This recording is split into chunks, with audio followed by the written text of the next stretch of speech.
کرے اور مسلمانوں کو رسوا کرے تو کبھی بھی مسلمان غیروں کے مقابلے میں کامیاب نہیں ہو سکتے. سب سیدھی بات ہے. ان کے آپس کی اجتماعیت ختم ہوگی اس پر کہ یہ ایک دوسرے کے نقصان کی سوچیں گے, یہ ایک دوسرے کی ذلت کو سوچیں گے, یہ ایک دوسرے کی ناکامی کو سوچیں گے, یہ ایک دوسرے کے مقابل ہو جائیں گے. ورنہ مسلمانوں کا اتحاد, اللہ اکبر, ان کی ایسی اجتماعیت تھی اور مسلمان ایک دوسرے کی بات کا اتنا لحاظ کرتا تھا, مسلمان ایک دوسرے کی بات کا اتنا لحاظ کرتا تھا کہ اگر کسی ایک مشرک کو مسلمان قتل کرنے پر مجتمع ہو جائیں, لیکن ایک مسلمان سارے مسلمانوں میں سے اس مشرک کو امان دے دے تو یہ مشرک سارے مسلمانوں کے درمیان محفوظ ہو جاتا تھا, مامون ہو جاتا تھا.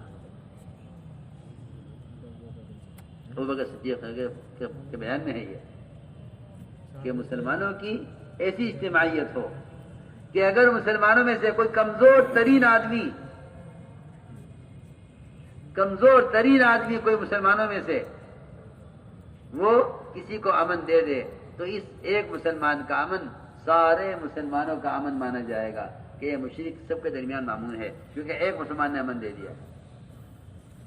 ایسی اجتماعیت مسلمانوں کی اس زمانے میں حال یہ ہے کہ اگر کسی کو مسلمانوں ایک جماعت معاف کر دے گی تو دوسری جماعت معاف نہیں کرے گی, کہ نہیں ہم معاف نہیں کرتے,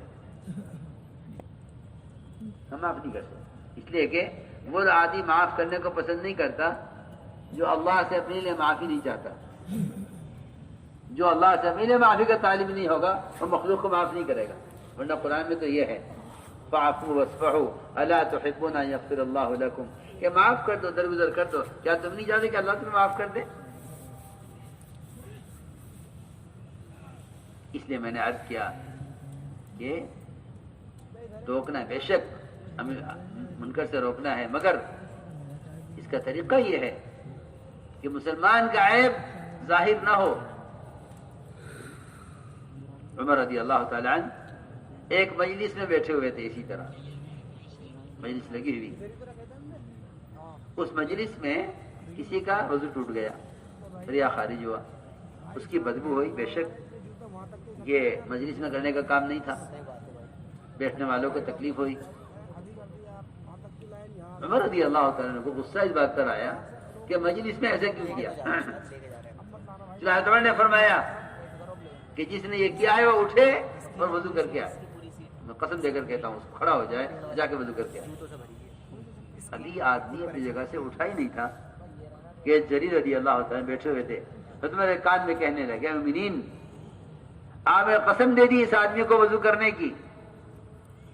اب یہ آدمی اٹھے گا اور سب کے سامنے سب اس کو دیکھ کر ہنسیں گے اور سب کے سامنے ایک مسلمان کی بے عزتی ہوگی, یہ مناسب نہیں ہے. آپ کی قسم پوری ہونی ہے اور اس آدمی کو بھی چھپانا ہے جس سے غلطی ہوئی ہے. میری رائے یہ ہے, حضرت عمر سے کہا حضرت جریر نے, میری رائے یہ ہے کہ آپ سارے مسلمانوں سے کہیں کہ پورا مجمع وضو کر کے آئے. ایک مسلمان کے ایک فطری تقاضے کو, جیسا پیشاب پخانا ایک تقاضا ہے, ریا بھی ایک تقاضا ہے, ایک مسلمان کے اس عیب کو چھپانے کے لیے فرمایا حضرت عمر رضی اللہ, جاؤ سب کے سب وضو کر کے آؤ. چنانچہ سب نے وضو کیا, یہ نہیں معلوم ہو سکا کہ یہ غلطی کس سے ہوئی. سب وضو کر کے آئے. اگر یہ بھی کہتے کہ ادھر کے لوگ وضو کرائیں تو شاید ان میں ہو, کون ہے بھائی, کون ہے, یعنی جاؤ سب وضو کر کے آؤ تاکہ پتہ ہی نہ چلے کون ہے. ایک مسلمان کے عیب کو چھپانے کے لیے پورے مجمع سے وضو کرایا, حالانکہ یہ کسی عبادت کا یا کسی عمل کا وقت نہیں تھا. مگر اس سے بڑی کیا عبادت اور اس سے بڑا کیا عمل ہوتا کہ ایک مسلمان کے عیب کو چھپانا تھا.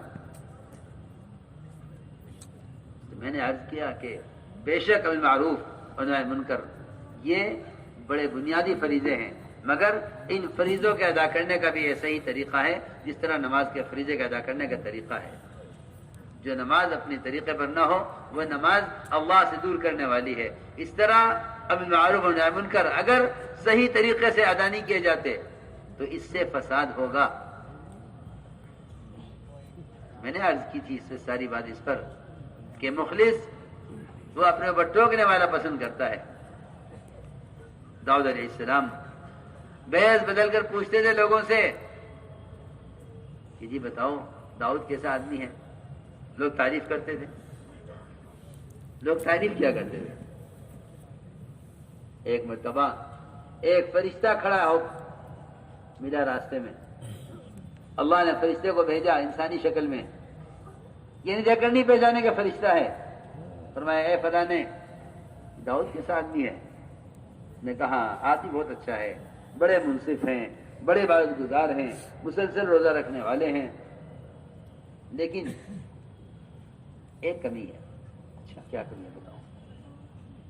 یہ کمی یہ ہے کہ اپنا ذاتی خرچ بیت المال سے نکالتے ہیں. ارے بادشاہ کا ملک, بادشاہ کا مال. سنو توجہ سے بات,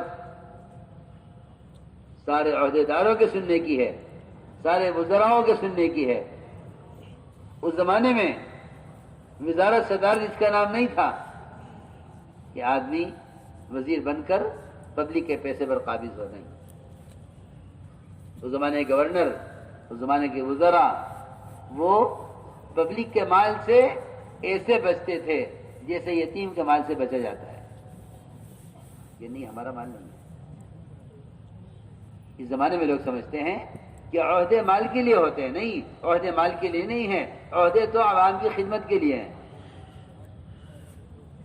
عہدے عوام کی خدمت کے لیے ہیں, عہدے مال کے لیے نہیں ہیں, عہدے عوام کی خدمت کے لیے ہیں. یہی وجہ ہے کہ جو گورنر بھیجے جاتے تھے ملکوں میں حضرت عمر کے زمانے میں, یہ گورنر اپنا ذاتی خرچ اپنی کمائی سے کیا کرتے تھے.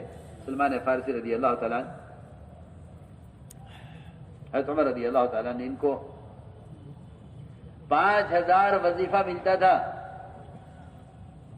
اور یہ کہتے تھے اس 5000 درہم میں سے اگر میں نے 1 درہم بھی اپنی ذات پر خرچ کر لیا, جو میری تنخواہ ہے, جو میرا وظیفہ ہے, جو مجھے دیا جا رہا ہے میرے کام پر, اگر میں نے 1 درہم بھی اس میں سے خرچ کر لیا اپنی ذات پر, تو اللہ قیامت میں کہہ دیں گے کہ تم نے دنیا میں پبلک کی خدمت کر کے, تم نے دنیا میں پبلک کی خدمت کر کے یہ 1 درہم لے لیا تھا, اب آخرت میں کوئی حصہ نہیں ہے. سوچو,